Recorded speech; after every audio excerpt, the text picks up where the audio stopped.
Want your video to instantly look better? Use the sun. Natural light is your best friend. It's free, it's everywhere, and it makes everything clearer.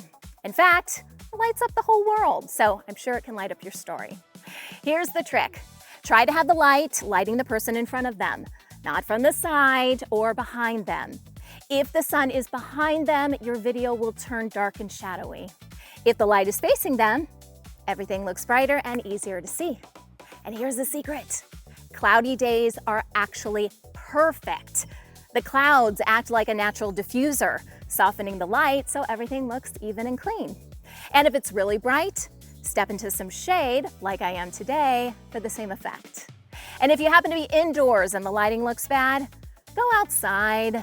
Natural light almost always looks better than harsh overhead lights.